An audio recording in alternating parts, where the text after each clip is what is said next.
Camila Ruelo, professora das turmas do 4º ano da Escola Menino Jesus. Tudo joinha com vocês? Hoje nós teremos uma aula de História. E o que nós vamos ver na nossa aula de História hoje, professora? Nós vamos ver sobre os engenhos de açúcar, tá? Como está mostrando aqui na imagem já um modelo, tá? Engenhos de açúcar. Quer dizer, faz parte de um engenho de açúcar. E aí vocês vão precisar pegar o livro de vocês de História.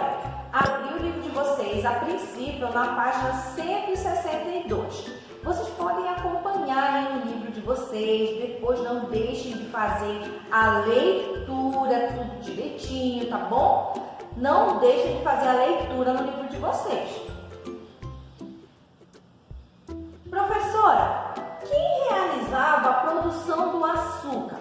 Meus amores, quem realizava essa produção, quem tinha o trabalho braçal, eram os escravos, tá? Os escravos, eles trabalhavam cerca de 14 horas por dia e não recebiam pagamento nenhum. Então, olha só, hoje o trabalhador de carteira assinada, ele trabalha em média 8 horas por dia, com intervalo, né? Intervalo com almoço. E ele trabalha cerca de 8 horas somente por dia. E o trabalho ele é remunerado, ou seja, o trabalhador ele recebe um salário. Só que naquela época, os escravos, eles não recebiam nenhum pagamento e ainda por cima tinham várias horas de trabalho sem descanso, era um trabalho pesado. Nós já estudamos bastante sobre os escravos, então nós já vimos que eles sofreram muito, né? E essa foi uma das formas também, tá bom? E como era chamado, professor, o conjunto de instalações para a fabricação do açúcar? Gente, era chamado de engenho, olha, você já ia falar errado, de engenho, fazia parte de um engenho, que era o que, professora? O engenho ele era uma grande fábrica de açúcar, mas não era um prédio somente, um prédio, uma fábrica, não. Era um conjunto, tá, de elementos que formavam o engenho. Por exemplo, a casa grande, a capela, a senzala, o que mais, professora? Os canaviais e o banquê, tá? A casa grande, ela era a casa onde viviam os senhores de engenho, tá? Era onde viviam os donos dos engenhos, tá? Basicamente é isso. A casa, ela, não somente ele, né? Vivia também a sua família, pessoas próximas, né? E as casas de engenho, a casa grande, que é a casa dos donos dos senhores de engenho, elas eram casas que tinham normalmente muitos cômodos, né? Abrigava a sua família, e os senhores de engenho, eles eram patriarcas, os líderes dessa família, tá bom? E vocês podem ver que ao lado da casa grande tem aqui, né, nessa imagem, uma capela. Não era regra, normalmente as capelas ficavam próximas às casas e às vezes até conjugadas, né? O que seria isso, conjugada, professora? Grudadinha assim, olha, teria uma entrada pela casa para entrar na capela, né? E nessa capela acontecia o que, professora? Nessa capela eles faziam as orações, né? As crenças deles, porque eles trouxeram de Portugal, né? Os seus costumes e também a sua religião. Então eles faziam casamentos, batismo, né? Eles cultuavam o Deus e a religião que eles acreditavam, no que eles acreditavam, tá bom? Então a capela ela servia para isso. Nós já falamos de dois aqui, né? Da casa grande e da capela. Agora nós vamos falar da senzala. O que era a senzala, professora? A senzala é como se fosse a moradia dos escravos. né? É onde, na verdade, os escravos homens e mulheres, eles passavam somente a noite, né? A hora de dormir, só que eles iam para a senzala, porque eles passavam o dia todo trabalhando, né? No engenho, nos canaviais de açúcar, de cana de açúcar. Então eles passavam a maior parte do tempo trabalhando, né? Os homens, né, iam para o trabalho pesado relacionado a plantar, a colher e a fazer todo o processo da cana de açúcar para até virar o açúcar. E as mulheres, elas trabalhavam, como nós já vimos, como doméstica nas casas, né? Elas trabalhavam como ama de leite, elas iam para lá fazer esse tipo de serviço. Professora, quem ficava nas senzalas? Só quem ficava nas senzalas eram as crianças e os escravos idosos, tá? Eram eles que ficavam na senzala. E ainda tem mais um fato aí interessante, é que as senzalas, né, dizem que as senzalas elas eram divididas assim, algumas não especificamente só de um lugar, né? Elas eram divididas assim, os homens ficavam longe das mulheres para que não tivesse aquele relacionamento familiar, né, de aproximação, de afetividade. Eles faziam com que eles ficassem separados. O que mais, professora, que tinha aí? Também tinha os canaviais, que eram as plantações da cana-de-açúcar. Né? Quem trouxe, professora, a primeira... Lembra aí quem foi que trouxe a primeira muda de cana-de-açúcar para o Brasil? Foi Martim Afonso de Souza. A professora já ia cantando o nome. Martim Afonso de Souza foi que trouxe a primeira muda de cana-de-açúcar vindo da Europa, né? Salvo engano, foi da África que veio a primeira muda de cana-de-açúcar. Né? E quem foi que trouxe foi Martim Afonso de Souza. Professora, o que é o banguê? O banguê, gente, é onde fica toda essa estrutura, onde faz a fabricação da cana-de-açúcar, tá? Do açúcar, na verdade, né? Aí, ó, esse daqui, eles são os moinhos movidos a animais, né? Animais, força animal, e moinhos movidos a força humana, tá? Temos esses dois exemplos, mas são só esses, professora? Não. Lembra que quando eles vieram para cá, os portugueses, eles ocuparam o novo litoral brasileiro, né? E aí eles fizeram as primeiras plantações de cana-de-açúcar, né, no litoral. Então, havia água, né? Porque a água, vocês sabem que a água ela é um elemento fundamental para a agricultura.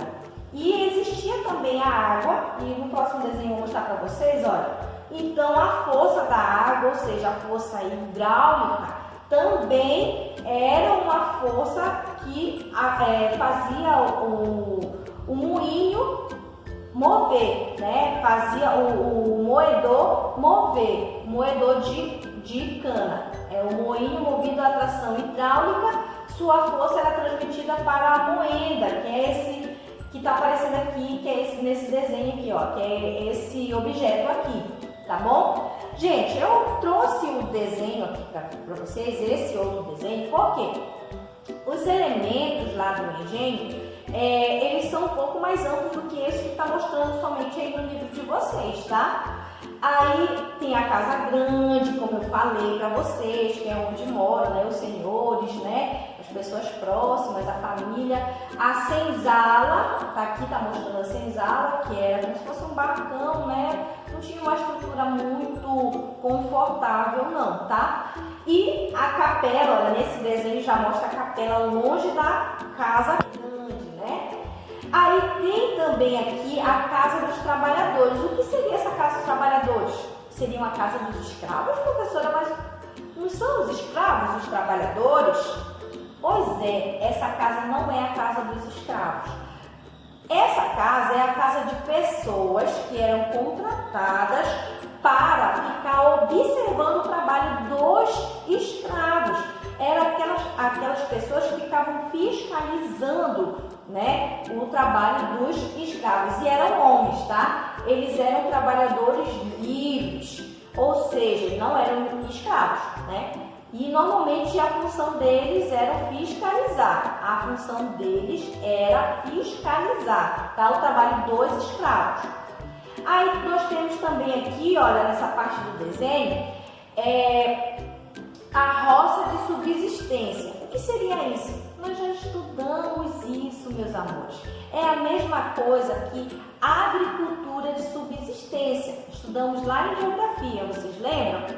Pois é, a agricultura de subsistência é aquela que é plantada para o próprio consumo, né? Eles plantam, eles cuidam, né? Tem a agricultura e para o consumo. Então, normalmente nesses engenhos tinha isso, porque eles precisavam, né, se alimentar. Então, também aqui, olha, nós temos o canavial, né, que é onde era feita a colheita da cana-de-açúcar.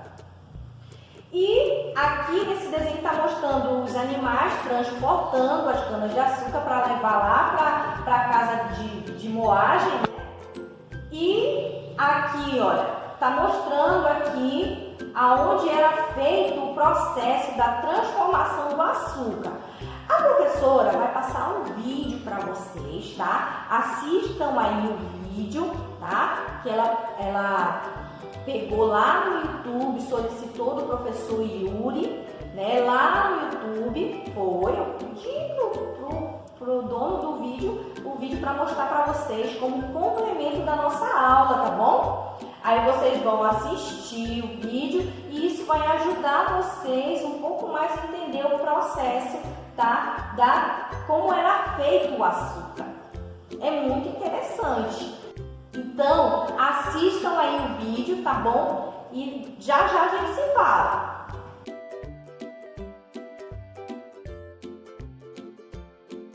Depois que os portugueses chegaram ao território que hoje é o Brasil, algumas décadas se passaram antes que seus governantes se interessassem por estas terras, pois julgavam o comércio com o Oriente mais lucrativo.